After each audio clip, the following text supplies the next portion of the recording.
Hello, everyone. Welcome to the first inaugural episode. I don't know what this is of Talk Gaming. We're back. I used to do this podcast show. I did it for like a year and a half, 2 years, and it was just exhausting. I had to do it by myself, like every single week, doing all of the topics and just ranting for 2 hours. And you guys were amazing sitting here watching that. But it was difficult to stay motivated and to really keep the conversation going for 2 hours at a time by just my lonesome. So I kind of took a break, moved on to some other types of content that have been on the channel. We've done a lot of other stuff. But since then, I've been talking with people. I've been thinking about it. I've been working on it. And we're here to relaunch the podcast today with a couple of new team members of the Luke Stevens Entertainment team, whatever the hell we're going to call it. I don't actually have a name. But I want you guys to meet them. First up is Cami. Go ahead and introduce yourself. Hello. So, yeah, my name's Cami. And I'm going to be the writer. Not for every video, but I will help Luke out with some of his writing. And today, I got my 20th platinum. Oh! Yay! Which one was this for? This was The Witcher 3. The Witcher 3. There you go. Okay, how long did that take you? I don't know, because I've been playing it on and off for a long time, and I wanted to replay it before Cyberpunk came out. And I did, and then I was looking at the trophy list and I was like, oh, I'm not actually that far away. So I just had to replay it through on Death March. And I did today. Jeez.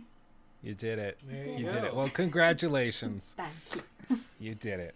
I think I have 1 or 2 platinums. I don't know, I just don't have as much time as I used to chase it. My buddy Michael, like, he will chase the platinum for anything. Like, he got the platinum of, like, anyway, it's not important. Anyway, I congratulations. That's Thank the you. point. That's wonderful. That's wonderful. Jacob is the other team member. He's actually been around for a little bit longer. He's been editing a ton of videos. He actually edited The Last of Us Part 2 critique for us. And so go ahead. Say hi, Jake. Hi, it's me, Jacob. I edit for Luke.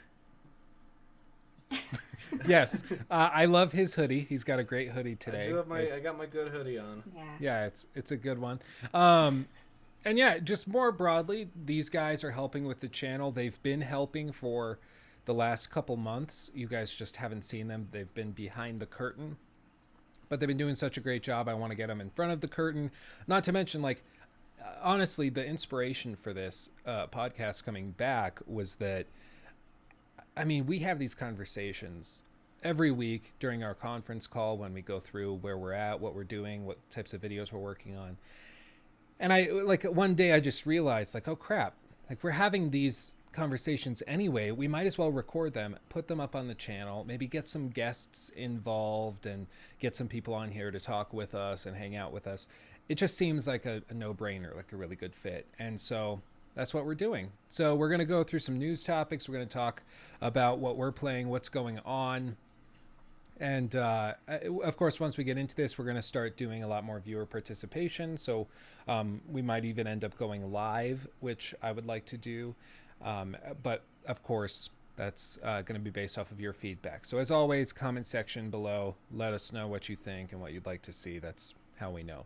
But with all of that said, let's quickly go through kind of what we're playing, what we're handling right now, and then let's get into the news topics of the week.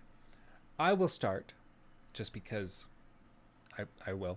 I've been playing a lot of Watch Dogs Legion recently. I've actually got to give a shout out to Ubisoft. I showed the guys this, but Ubisoft sent me a gigantic box that just showed up on my front porch. It was addressed from, like, some weird company in California I had never heard of.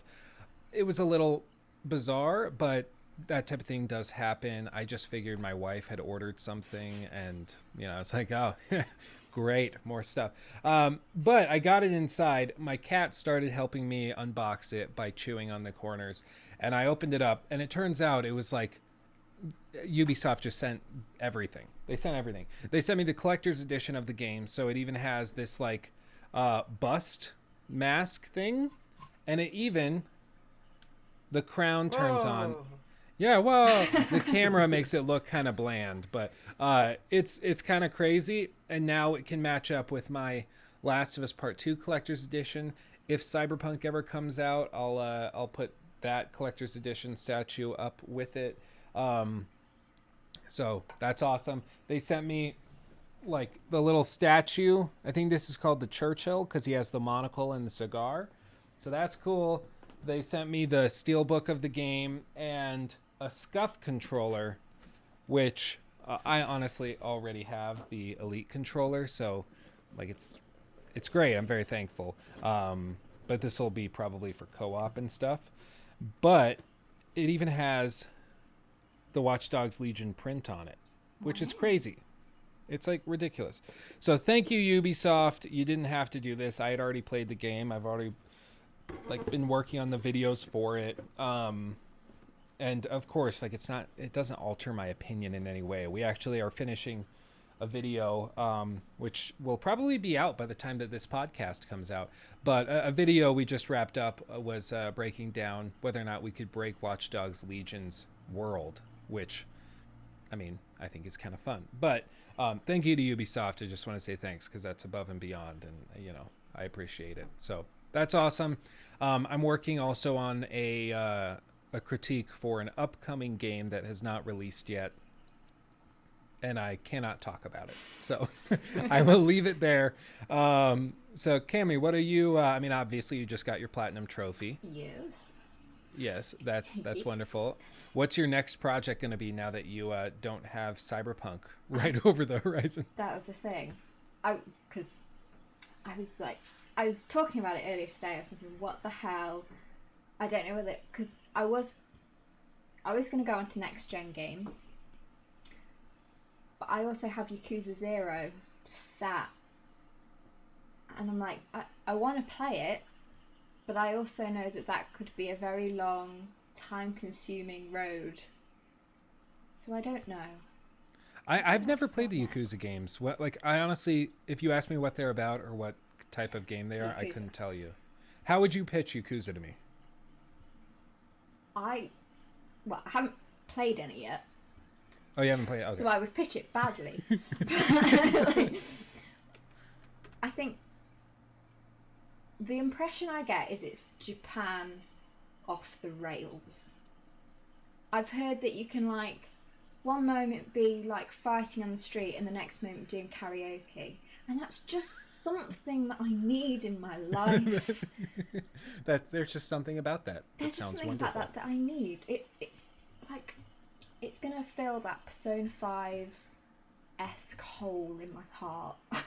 Mm-hmm. So, there's something about the Japanese. They just are really good at developing those wacky, life sim, silly, goofy games. Yeah. And I don't know. I mean, I guess you could say Grand Theft Auto has also done it sort of in the life sim genre, but in an American way. Yeah. Where it's a little more grounded. It's not as totally outrageous and goofy. It's outrageous in different ways, but I don't know. Yeah, that's interesting. I don't know. I've heard they're big games too. They take a while. Yeah. And well, I mean, you got plenty of time now. You got another 3 weeks. That's right. Yeah, no, we'll get to that. Don't worry, we'll talk about that. That's one of our topics. Jacob, what are you tackling right now? Well, I finally started, after putting it off for an incredibly long time, Red Dead Redemption 2. I'm like, it says 34% through. I don't know how many hours that is. Probably a few of them. But I'm enjoying myself. It's a nice game. Nice little cozy ride. And a nice chill ride. So have you, like, what was the last thing that happened in this story? Yeah. Just so I chased down a guy on a train with some police people, and I went fishing with Dutch and the other guy. Hosea is his name? Okay. Is it? Yeah. Yeah. Okay. I think I know where you're at. Yeah, you got a while to go. Like, chasing someone off a train happens more than once. It happens a few times, but it needs to be said. Any part in the story. The beginning, the very end, I have no idea. It could be any of them. Yeah, I a buddy of mine actually at work, he he's like, yeah, I played like 10 hours of Red Dead Redemption 2.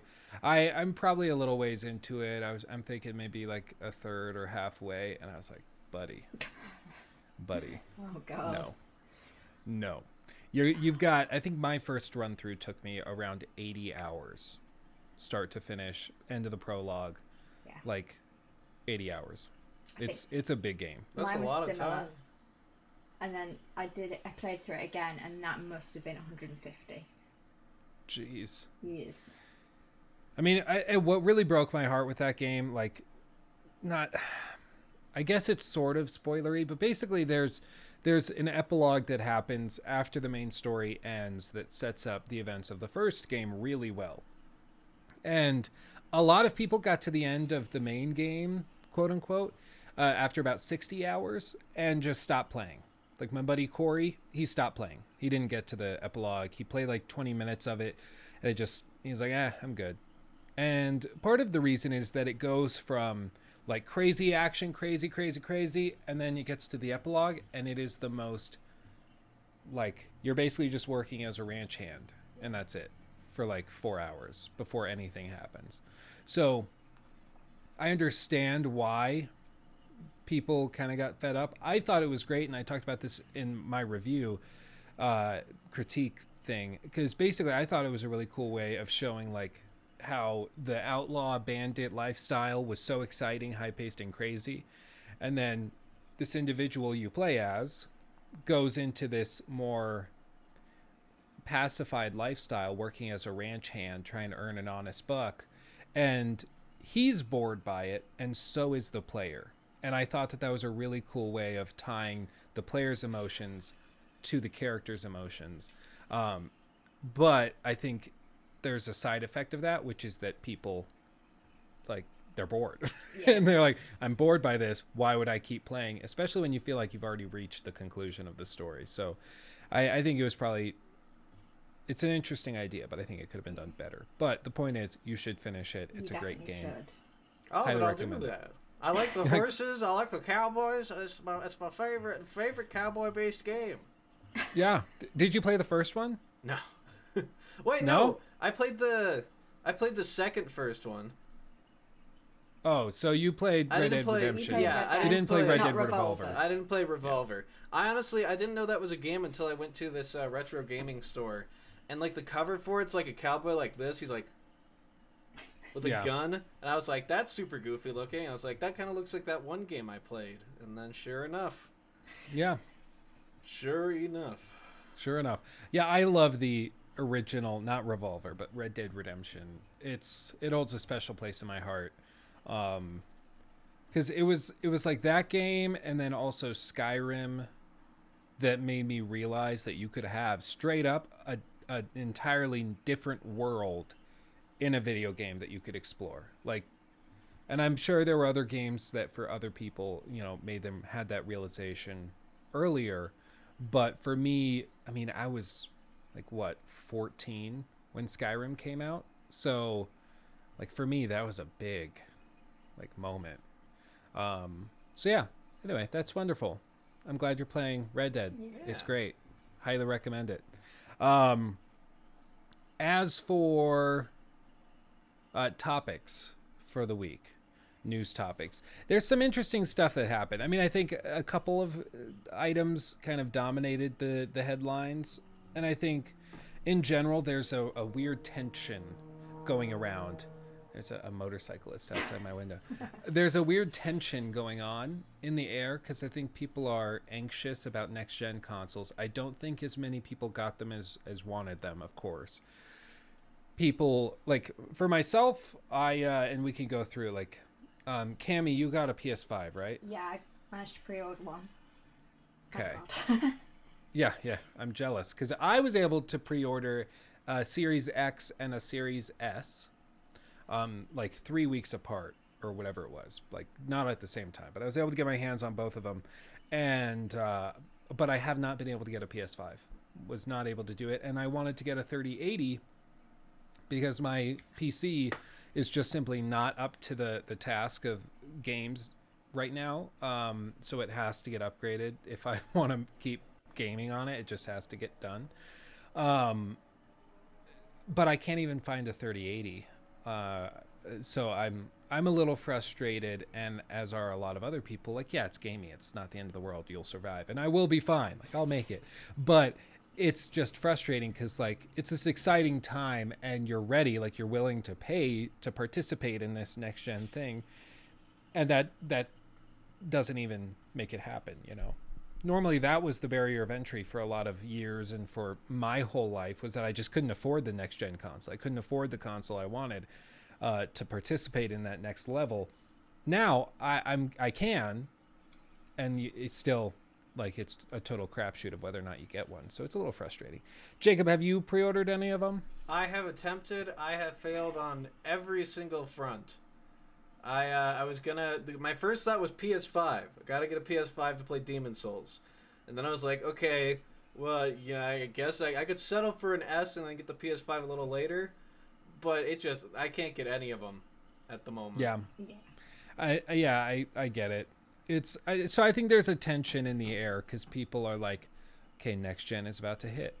We got to get ready to go, like rock and roll time, and then they just can't get it. So I think people are a little worried that they won't be able to get one when they need it. Luckily, there aren't that many amazing launch titles. I got a little crap for saying Demon Souls looked like I wouldn't count that as a total launch title, because it has really small appeal, I think, compared to other launch titles in the past or other games that will be coming out later. But we'll get to that. Let's get to it right now. So Demon Souls got new gameplay released. And I like, honestly, what Bluepoint's work shows me is, for one, I think From Software needs to up its game in terms of detail, because what they're doing here is just absolutely ridiculous. So if Elden Ring doesn't have this level of quality, it's going to be a disappointment. Like, it just will be. And I think Sekiro bodes well, because I think Sekiro definitely upped the game compared to Dark Souls 3 in terms of polish and quality. But still, like, the quality level here is just insane. I mean, like, what was you guys' first thought when you saw this gameplay? I thought it looked really cool, and then I got excited about it, and then I saw the big spider thing, and I was like, that's good. Makes me uncomfortable. But other than that, I mean, it's just there's like the part where he gets on the elevator and you just see all that dust and the cobwebs fall. I was like, that's pretty cool looking. Or the freaking spider's like little lava thing, fire tar effect thing. Mm-hmm. Like that, where it fills up the hallway. Like, that's so freaking cool looking. Like, it looks incredible. And if it plays like Demon Souls or Dark Souls or whatever, I'm down. Down 100%. I'll play that game. No problem. Even if it is technically a remake. Yeah, no, I completely agree. It just, they're doing such good work over there at Bluepoint. Like, this is the danger, though. Like, when the remake for an old game looks better than the new game that same developer's making, it just bodes, like, it doesn't look good for the main developer. Well, yeah, to be fair, Demon Souls was already fully established, and then From Software did Sekiro, which I think looks probably, I wouldn't say on par because it's not a next-gen game, but it looks really good. But Elden Ring, again, is like a brand new thing. Like, they don't have any previous stuff to go off of for it. Well, yeah, and I think Elden Ring, they also, I mean, we haven't seen anything about it. We saw a cinematic. So it could be that Elden Ring comes out and we're just blown away. But, I mean, I think Bluepoint's work here is just phenomenal. I think that's the moral of the story. It's ridiculous that they're able to get this game looking this good. And I think it's awesome because it's going to introduce this game, which is a great game, to a lot of new fans. Because, I mean, I'll be honest, when I saw Dark Souls 2 for the first time, I thought that was a game from like 2008. I think it was 2014, 2013. Like, it was pretty new. And that game, like, I just don't think looks very good. I don't think they're very appealing. And they've gotten better, like Jacob said. Sekiro definitely looks way better than even Dark Souls did, and it was way more polished. So I hope that they take it up a notch. And with next-gen consoles being here, I think there's definitely the potential for it. I don't know, Cammy, what did you think? When I was watching it, I just kept saying, it's so smooth. It's so smooth. It is really nice and smooth, like butter on a thing that you put butter on. Yes. Yeah, couldn't have said it better myself. There you go. Perfect. And also like you were saying, the detail on it was insane. Like the blood splatter as you got further along, the horrific spider boss, and I'm excited for it. Looks good. Yeah, one thing I noticed was the secondary motion. It's something Digital Foundry referenced too. But normally in a game, like, you have the primary motion of like the character and then secondary motion of the things the character interacts with, and you can have like cloth simulation and things like that. But with this game, you're getting like second and third wave motion that's based off of the motion of all of those. So you're seeing smoke move based off how like the cloth is moving that's attached to the player character, and you're seeing like dirt and dust move based on a thing that you hit off of something when you ran into it. Like, it's a small detail that maybe some people won't notice, but I think it adds to that feeling of smooth and smoothness, I guess, and just quality. Like, it's way more detailed. It looks truly next gen, and I can't wait to get my hands on it if I can get a PS5 ever. So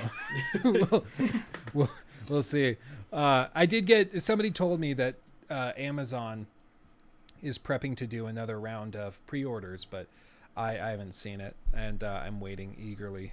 I mean, my hope would be the second that November 12th hits, they just kind of open it up and you can back order them. So as they get the orders in, they send them out, and you can start chugging along.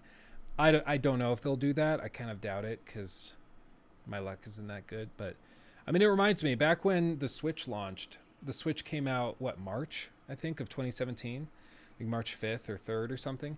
And it was completely sold out everywhere. Like, to the point where in May, I was calling stores locally. GameStops, Targets, Walmarts, everything. Best Buys, everything. Called all of them pretty much every morning for a solid 2 weeks. Finally, one day I called a Target that was local, and they said, okay, yeah, we just got two Switches. They're sitting in a locked case in the gaming section. But I just got off the phone with 5 other people who asked about it, and they said they were on their way. So you should hurry, because it's first come, first serve. So I was like, okay. And I jumped in the car, definitely drove the speed limit, got there in record time. And like, I hopped out of the car and I was like doing a brisk jog, like not running, but like a fast shuffle, shall we say. And as I'm walking into Target, there's a guy behind me who also has that look in his eye and is moving really quick. Like, and we're both going, and we straight beeline for the gaming section. And I think he knew that I was there for the same reason that he was. But like, what's he going to do? Start sprinting and push me aside? Like, what? That's what you gotta do. That's gaming culture, baby. What's up? Yeah, that's gaming culture nowadays. Well, he luckily was not a total douche. So he just stayed behind me. We walked in, basically same speed. I got there, and he's like, yeah, I have one left, and it's yours. So I got it, and I was able to pay for it. And the guy was like, dude, I knew I should have run that red light. I knew I should have done it. I was like, you should have, dude. Like, yeah, you would have had it at that point. But like, that's what it was like last time a console came out, and I really, was trying to get my hands on one.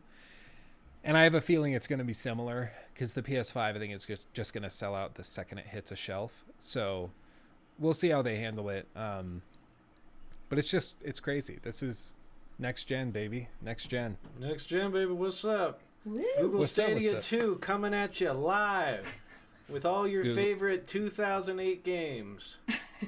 Okay, in Stadia's defense, real quick, I did play the Immortals Phoenix Rising demo on Stadia. I have this here because I was trying it out. I have a Note 9 that I had to replace with my new iPhone because we were dealing with a stalker and he got our phone numbers. I'll talk about it at length later, but I just can't talk about it now because there's a police thing going on. But I had to get a new phone as the moral of the story. So I just had this Note 9 laying around, not doing anything. And I finally was like, I should use it like for cloud gaming, because xCloud has an app on Android. Stadia, of course, has it. You can stream off of your Xbox onto it. Like GeForce Now works on it. Like, it's crazy. So I should get it. So I've turned this previously like flagship phone into just a like game streaming device. I have it with the NVIDIA, whatever this is called. Game Vice? No, that's not the name. Game. That's what it says on it. I In have one partnership with vice. Game I love to game. What is it called? Razer? No, it just says Razer. I don't know what this is. If you've seen it, if you search like on Amazon for gaming, like cell phone controller things, it'll pop up instantly. But I got this, and this has turned into a cloud gaming machine. And I played Gods and Monsters on Stadia through it, and I was actually pretty damn impressed with how well it ran. Like, I'm not sure if the demo's still on it, but Stadia runs pretty well as far as I could tell. It had like a couple like hitches and stuff here and there, but all told, it ran pretty well. I think the question is just whether or not you do Stadia over like GeForce Now or xCloud, of course, or both. Because GeForce Now, you also have to own the game. It's not like a free streaming thing like Game Pass or something like that. You have to own the game in another library. So in Steam or Uplay or Epic Game Store, you have to prove you own it. But if you can prove you own it, you can stream it off of the cloud through NVIDIA, and you can also get full graphics customization. And if you pay the $5 a month for the Founders, you get ray tracing. Like, Stadia doesn't do that. Stadia is like a solid Xbox One S in terms of quality, whereas something like GeForce Now is running at like high-end gaming PC levels. So, and like the way you get the games is the same. There's no difference in value offering. It's just a matter like, and plus, if you buy it on Stadia, it's only on Stadia. Whereas if you buy it for GeForce Now, you still have it in Steam. You still have it, you know, in Epic Game Store. Like, so it's not a total loss if Stadia disappears one day, which it probably will. So I just don't think it's up to par. And I think if they want people to start using it, they've got to give away games, because as of right now, it just doesn't make sense. I don't think it does. Wait, so your defense of Stadia is that there's two better alternatives to it? That's just what I was going to say. That's true. I was going to say, and my defense of it was that Stadia ran Immortals Phoenix Rising really well. Few frame drops. Like, it ran really smoothly for the full, like, 45-minute demo. So I was impressed. It was probably one of the more stable. Like, xCloud is really unstable from my experience. Lots of frame drops, and like, it's unstable. It's still in beta, but it's unstable. Unstadiable. Unstadiable. That was a bit of a stretch. No, it wasn't. Shut up. Yeah, it was good. It was perfect. But like, it runs really well. But the value offering, and this is where I started to convince myself that Stadia sucks while I was talking about it. Like, it's just not there. It doesn't compete well in terms of business. The tech, I think, is there to provide a value offer, but maybe for $5 a month, you know, unlimited games, if you did that. But they don't have the catalog for that. So you're paying for the ability to stream and potentially lose your games. Like, it doesn't make sense. So, yeah, I convinced myself it sucks. Well, there you we go. did it. Yeah. This is my wife always gives me crap. Nikki gives me crap because I have to like talk through things to come to my conclusion. So I'll just start like talking through stuff, and she's like, dude, you're on a roller coaster today. Like, 1 minute you're saying you love this thing, and then you hate it, then you love it, then you hate it, then you love it, then you hate it. And I'm like, I'm just sorting out my thoughts. Like, that's how I do it. I just rant and just go and go and go. So thank you for bearing with me. Wasn't this a great idea to come on a podcast with me? It was great. Aren't you so happy? We've talked about Demon's Souls and Stadia. It's a win-win. It's a win-win. We've covered it all. Okay, the next topic is Elder Scrolls 6. And because basically Todd Howard gave an interview with who was it with? GamesIndustry.biz. And he talked at length about, the ZeniMax acquisition into Microsoft. He talked about upcoming games, how they're handling everything. And first of all, I just want to say it's interesting that Todd Howard is doing these interviews because he's very private, and usually the only times, my understanding is the only times he goes out and does interviews with press is when he's asked to by upper management, by kind of his handlers. So I think this probably was potentially Phil Spencer being like, hey, buddy, let's go calm some people down, chill them out. Because basically what he said is that it's hard to imagine that Elder Scrolls 6 would be released exclusively for Microsoft platforms. So, to read a couple of quotes, I have the article pulled up here. He said, quote, "We do view it and always have by ourselves on a case-by-case basis. We'll do that as part of Microsoft as well. They've been pretty open on other platforms, not just within Xbox. This is just an outside perspective, but if you go back 10 years at Microsoft, you wouldn't expect them to have a full Office suite on iPhone either. I can't really project where things will be, except to say that we've done those sort of exclusives ourselves as an independent publisher. If you look at every Elder Scrolls game, there has always been some exclusivity on Xbox or with Microsoft. We've partnered with every game. Morrowind was basically a console exclusive. Oblivion was a long-timed exclusive, and Skyrim's DLC was exclusive for a long period of time. We'll decide what makes best sense for our audience when the time comes, but I can't really project what that looks like." End quote. That's the first quote. Okay? Based on that, I would take it as they're going to make it exclusive, at least for a period of time. Yeah, they're gonna hammer that home point, that point home, rather, that it's like, yeah, you could have bought this here Xbox and been playing this new game you've all been waiting for the last, what's it like? It's gonna be like 12 decade. years, 14 years when it finally comes out. I think, I think it's interesting because everything he said there makes it seem as though they're going to make it exclusive. So the headline is basically like, don't worry, it won't be exclusive. But you read the quotes and it seems like he's teeing it up for at least a timed exclusive, because he said they've done it with every single game in the past. So why would this be different is the implication. It goes on, the article. It would be different because now they're actually owned by Microsoft. So it would make even more sense that it would be an exclusive than before. Yeah. It just so happened that it was in the past, and now it's like, oh, now it's definitely... There should be no question in anyone's mind that it's going to be exclusive for some time. Mm-hmm. I agree. And the article goes on. It says, with the ZeniMax acquisition yet to be finalized, Howard claimed that discussions with Xbox about potential exclusives from Bethesda have yet to take place, although he agreed that the Elder Scrolls 6 only releasing on Microsoft platforms is, quote, hard to imagine, end quote. The weird thing about this article is that full discussion and conversation isn't included here. Like seems like a very specific quote of 4 words, quote, is hard to imagine. So it seems as though there's potentially some other discussions and other things that were said.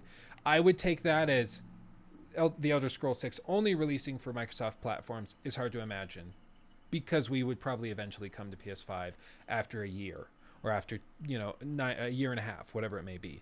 So I think I don't find this to be any sort of consolation or verification that it's coming to PS5 at launch. I think, if anything, this says even more clearly that it's probably exclusive for the first good chunk of time. Yeah, I agree. Yeah. I think that it's pretty clear and obvious that Microsoft is... Because PlayStation and Sony, they've always been a little bit, dirty with their exclusives. Not dirty, I shouldn't say that. They've been exclusive with them, where it's like, nope, if you want to play it, you got to play it down here. And now Microsoft owns like one of the most popular, most anticipated games of all time. Of course, they're gonna hit back at least a little bit with like, yeah, see, we can do it too. Except ours is even more in demand than yours were. Mm-hmm. Yeah, I just don't know why they're having to play it so coy. I mean, for one, I think this following quote really explains it, and it's why. I was actually going to make a video dedicated to this very topic and what I'm about to address. I might still do that. Because basically, like Phil Spencer said in an interview with Game Reactor, quote, "First of all, I would like to say that we haven't acquired ZeniMax. We have announced our intention to acquire ZeniMax. It is going through regulatory approval, and we don't see any issues there. We expect early in 2021 the deal will close. But I say that because I want people to know that I'm not sitting down with Todd Howard and Robert Altman and planning their future, because I'm not currently allowed to do that. That would be illegal. Your question is completely inbound, but I get a lot of questions right now. Is this game exclusive? Is this game exclusives?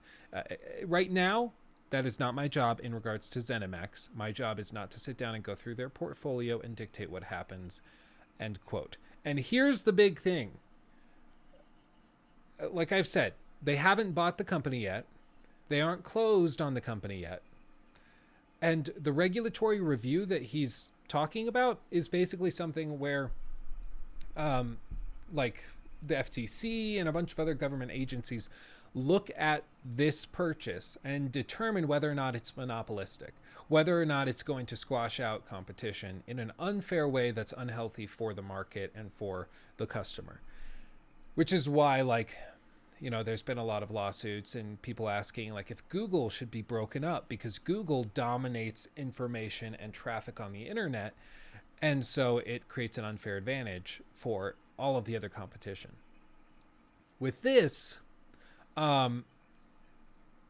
if the review is about being monopolistic, why on earth would Phil Spencer say, yes, we're going to make all of these games from this company that we're buying exclusive to our platform? That sounds monopolistic. That sounds like they're buying up the competition, making it exclusive to them, and removing any sense of competition. He wouldn't say that while it's still under regulatory review, because then they can take that and say, no, you're not approved because you're going to keep doing this. You're going to buy up a bunch of other studios, make them exclusives, and that brings down competition. That's bad for the industry. So until it closes, he's going to keep being very tight-lipped, and he's not going to say a word about this. And I don't blame him. I would do the same thing. But I guarantee you, the second that this deal is closed, there will be, you know, some trailer that comes out for Elder Scrolls 6, and it says coming exclusively to Xbox Series, whatever. And I just think I don't see why there's a discussion here. I don't see why there's a debate. It seems to me really obvious why they're playing it so coy, because they have to. Like, they have to. I don't know. Does that make sense? Yes. Yeah, for sure. It's just, it's frustrating when people are like, well, no, Xbox is going to come in like 6 months and announce that they're actually cross-platform because they're so pro-consumer. I'm like, first of all, it's a company. Second of all, he literally can't talk about this. Like, if he talks about it, the $7.5 billion sale could be shut down. Like, you want egg on their face for the century? Like, that's how you do it. Can you imagine if they come out and they're like, well, we actually decided that we're not going to do this. And I can't even imagine. It would be terrible. It'd be awful. What are you... I've been ranting for too long. What do you guys think about exclusivity for ZeniMax stuff? I like it. Here, you go first. I mean, I've been quiet because I basically just agree with everything you've just said. Yeah. Like, of course they're going to be timed exclusives, at least, because why wouldn't they? The whole of the last gen, PlayStation's big selling point was, look at all our exclusives, and when we say exclusive, we mean exclusive. Like, there's no question. It's not like tomorrow PlayStation's going to turn around and go, here you go, God of War is available on every platform now.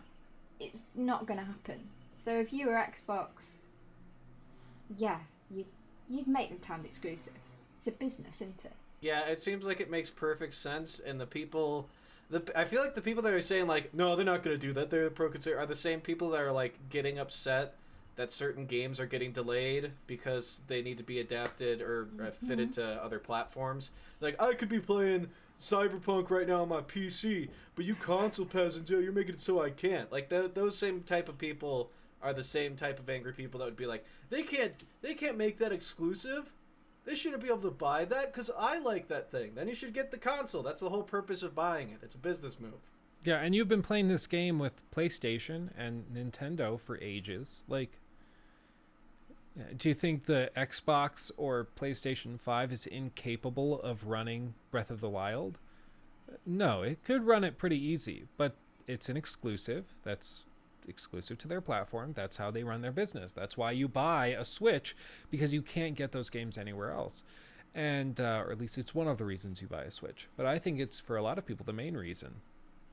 And I think it's just so they want their cake and eat it too. Like, they want to play by this set of rules when it comes to Sony, but then when it comes to Xbox, they don't want to play by those rules. And it's like, well, hey, Sony's the one that dictated that this is how the business will work, and it worked. They sold millions by millions, over 100 million PS4s, and they want to do the same with the PS5, so they're going to be cranking out exclusives, and now Xbox is going to be playing the same game.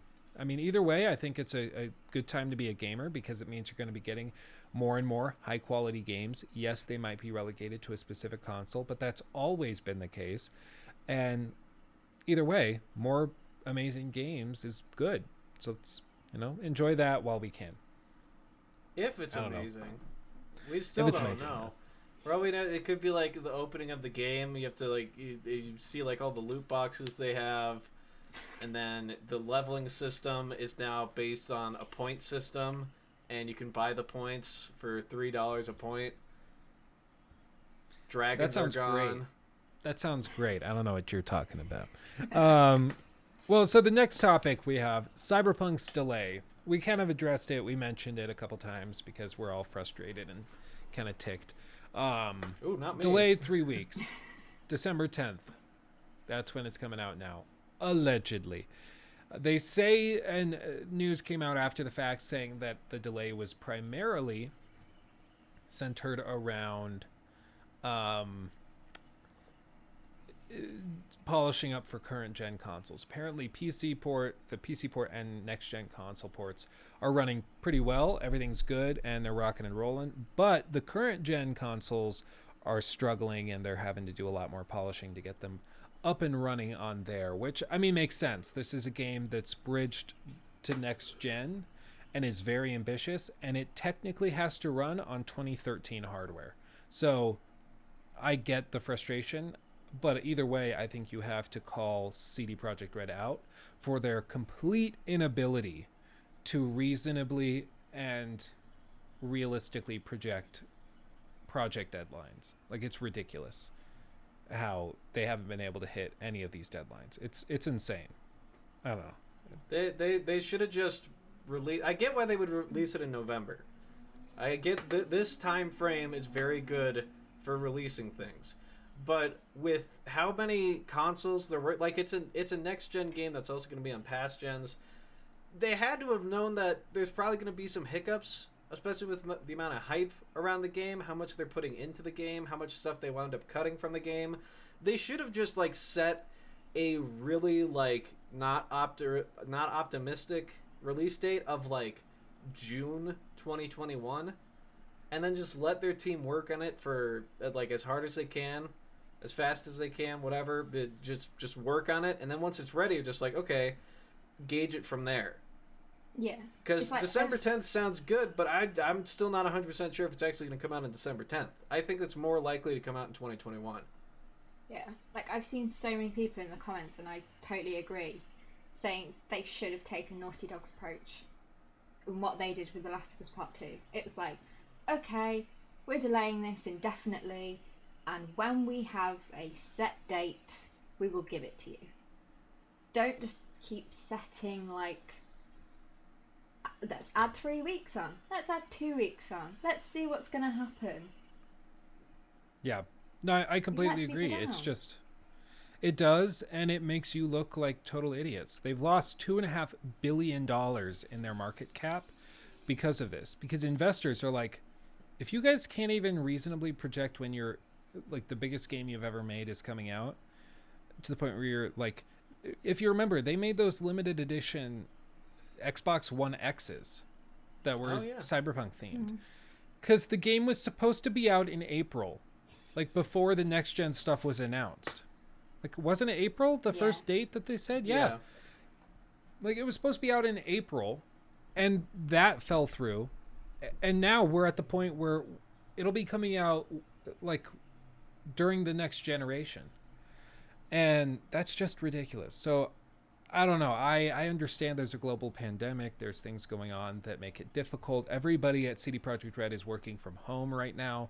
So I understand it. It's way harder to make a game right now. That being said, it's literally your job. Like, this is all you do is, and like these marketing guys and the management, their job is to make the game and to get it to release on time and have a deadline and a release date that's reasonable and is in line with what you would expect. And they have not been able to do that at all, like 3 or 4 times now, and it's frustrating, and I think it makes them look really incompetent, and it pulls a lot of confidence out of the final product, because now people are like, if you had to delay this just, you know, a couple weeks out, delay it 3 more weeks, is it really going to be that polished? Is it really going to be that good? I don't know. I get the vibe that the current gen ports are running pretty poorly and aren't working very well. And so they're delaying it, not just to try and buy time to polish those ports up, but also because they're hoping that most people who buy it will be playing on next-gen consoles where the experience is way better and they can dodge a lot of the criticism for the current-gen ports being so lackluster. That's the vibe I get, because they talk about 3 weeks is plenty of time for us to polish up the current-gen console ports. And, like, yeah, you can do a lot of work in 3 weeks, but also, really, like, I don't know. It seems mighty convenient that they're pushing back so that they're a month into the next gen, right around Christmas. Because, I mean, I'll be honest, I'll be playing it on my, like, I have an Xbox code, or the Xbox Collector's Edition, which will come with the Xbox code, and I'll be playing it on the Series X, because why would I play it on the One X if I have the Series X? So I think they're trying to buy a little bit of time specifically to get that going. That's at least my intuition. Quick little poll here. Ding ding, Jacob's poll hour. Put it on screen. How many? Which ones of us think it's actually going to release on December 10th? I do. You do? Yeah, maybe that's really optimistic, and I also think it will still be good. I really, really hope that when it does come out, people will forget all of the delays and just focus on...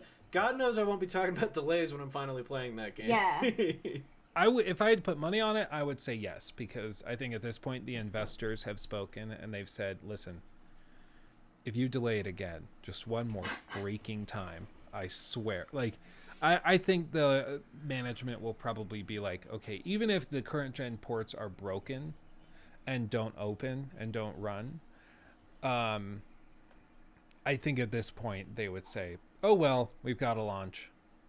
And if they have to delay current gen ports and just release on next gen, so be it. So be it. Like, I just don't know why they need to do this. Honestly, I don't know why they didn't just release, if next gen and PC ports are doing great, just be like, okay, we're just delaying PS4 and Xbox One ports by 3 weeks because we just want to polish them, get them to that standard. Then you've just incentivized everybody to buy new consoles, to buy it and play it in the best way possible on next gen stuff. And you better believe a lot more people are going to be pre-ordering Xbox Series X's and Series S's and upgrading their PCs right now to get their hands on it 3 weeks before everybody else. So I don't know. There's just something weird going on with it. I get skeptical hippo eyes. It's just like, not so sure. So, I don't know. The next topic we have, they announced the PlayStation Plus games for is it November or Yeah. I think these are November games. Yeah, they have. Yeah, I was like, what month is it? It's What year Halloween, is you it? fool. November Where are we? next. Yeah, we are recording this on Halloween. That is true. It's spoopy time. Hollow Knight, which is amazing. Everybody should play it. Not really a next-gen game, but pretty fantastic. Middle-earth Shadow of War. I think it's way better than it is now. I streamed it a lot. It would have been not this past summer, but the summer before. And last fall, I was working on critique for it. I had to stop playing it just because it was so tedious for me, and I had other games I wanted to play more.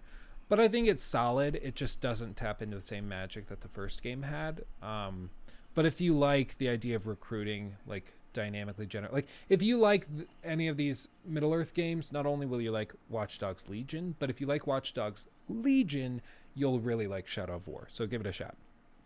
And it's free if you have PlayStation Plus, so why not? Like, what are we doing? And then they announced that Bug Snacks on PS5 will be included for free, at least through January. It looks like they'll be doing every other month for PS5 games on PlayStation Plus, but we'll just have to wait and see. That will, of course, I think eventually change, but we're going to have to see kind of how it evolves and changes. Oh, sorry. Yeah. So we'll have to see how it evolves and changes. I'm not really sure. But we're kind of in the process of going through it, going through the motions. Any comments on the PlayStation Plus stuff? I think 2 of them will be pretty fun. And then there's that other one. Comments. Okay, you decide which one yeah. you're talking about. Yeah, exactly. I would agree.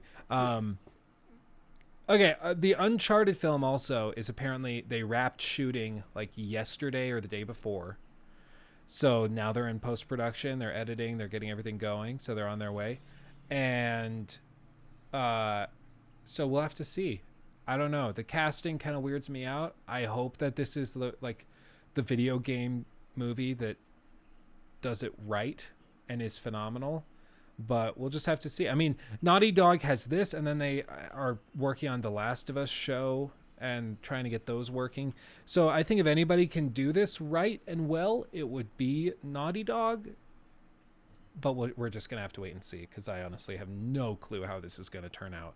Mark Wahlberg, Tom Holland, like amazing or total garbage. I have no clue what to think of it. What do you guys think? Is it going to be amazing?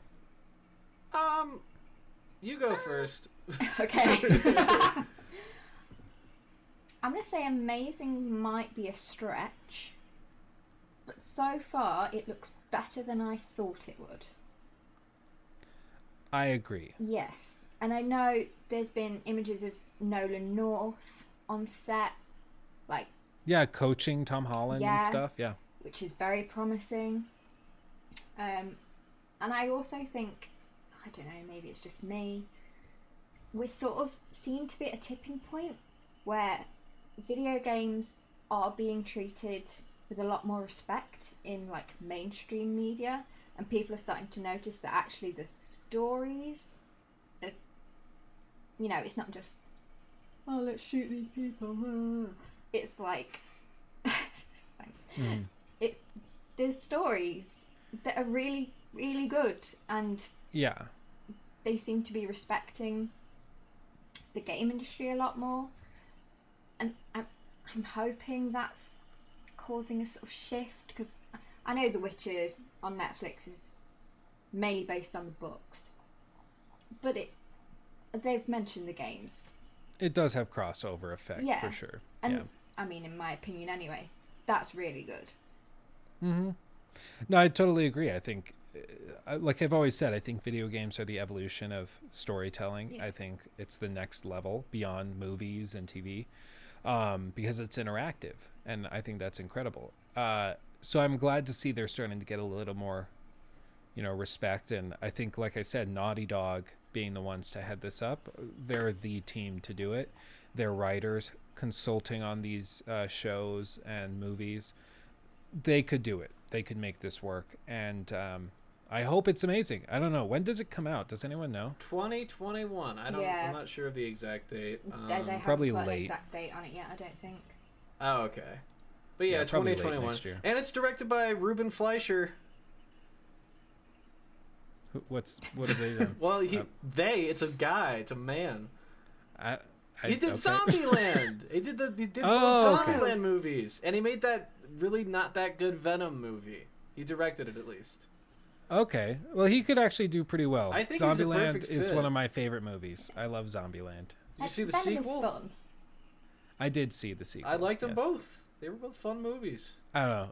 The second one was a little underwhelming to me. But yeah, I love them both. I think they're great. I love them. I also just love what's his name? He played Hamish in the Hunger Games. Woody Harrelson. Woody Harrelson, yeah, he's great. I love him. 2 years of RDR2. Isn't that crazy? Yes. I like it. That's the topic. It's been 2 years. It's been 2 I know years. it's great, and like God of War, 2 years. Goddamn. I mean, I will say, like, I don't think the next God of War, Ragnarok, I don't think it's coming out next year. Like, I think they said that to get people hyped, and then they're going to delay it to 2022. Because, I mean, they did mention that they had done a lot of writing and stuff that they saved from the development of the first game, and they were like, this would be awesome in the second game. So they saved it. So I think they would save a lot of time on the writing and pre-production side, but what makes me think that they couldn't possibly get a 3-year turnaround, 2.5-year turnaround, depending on when it comes out, is that I don't know how they can prep a game for next gen in that span of time. I don't think any other studio has been able to get that quick of a turnaround. It takes a while to upgrade your engine and get it working. So maybe they solved some big solution and it's just like a quality scaler and they could just crank it. I don't know. But as of right now, I don't think it's coming out next year. But either way, I'm super excited. And Grand Theft Auto 6, we're going to have to see that sometime. It's been 7 years, which is about in line with what we would expect. So, I mean, it's going to be a crazy generation. And I think these next 2 years are going to be wild. It's going to be wild. And lastly, that Miles Morales, like pre-order skin thing, from Into the Spider-Verse. Yes. That thing looks stupid good. I like it a lot. I really like that movie, and it just looks awesome. Like Into the Spider-Verse, kind of.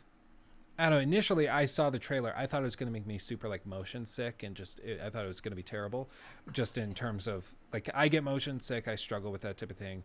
Inconsistent frame rates, like the Hobbit movies, kind of threw me off a little bit. But this doesn't bother me, and that little hitchy style, like the comic book in the movie, that style that they do, you can actually. I did find out from somebody at Sony. You can disable that. It's basically a little add-on mechanism thing you add to the gear as equipment, and you can add that to other suits. So you can have the same motion and awesome. movement Yeah. on other suits, which is super cool. Or if it makes you like sick or it just throws you off, you can just turn it off, which is perfect. Like, that's so cool. I don't know. I'm really impressed. Insomniac just keeps raising the bar. Whatever their next big game is going to be, I'm excited. I mean, again, I've said it before, I'll say it again. Miles Morales looks great. It's going to be great, but it started as a spin-off of the main game on PS4, just like Lost Legacy, and every time that they do a spin-off, it's good, but it's just not a next mainline title. It just isn't. So, Spider-Man 3, Peter Porker. There you go. You got yourself a game. Yes. Peter Porker. Peter Porker. Is that the name of like the spider pig? Yeah, thing? it's Yeah. Peter Porker, the Incredible Spider-Ham. I have a bunch of That's those great. comic books still. I loved them. Oh, really? Oh, That's yeah. awesome. I need to see them next time I'm over. Well, I got to take a peek. Those are great. Well, yeah, that kind of runs through all of the topics that we have. I think there's some really cool stuff coming. We're going to try to sprint through this critique for an upcoming game. Try and get it done as soon as possible, and potentially even within a few days of launch, if not at launch. Don't hold me to that because I'm going to try, and it just involves a lot of work. My day job is super crazy busy right now, but we might be able to get it done. But yeah, good time, everybody. Does anyone have any closing thoughts or ideas on things that are going on in the gaming world right now? Well, I know something that's going on this channel. We're doing a Stadia giveaway. Oh God.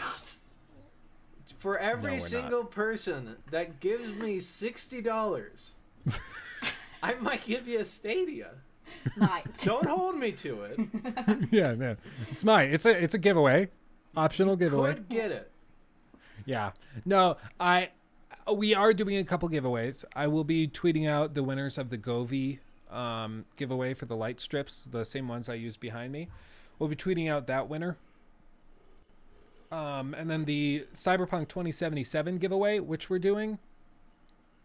We were gonna do it like basically this episode, but then they delayed it. So now, like, I want to give as many people the chance to win as possible. So, and get the game at launch. So we're gonna hold off for a couple weeks and probably early December do the giveaway, and we'll announce it live on a stream so you can see us pick it live.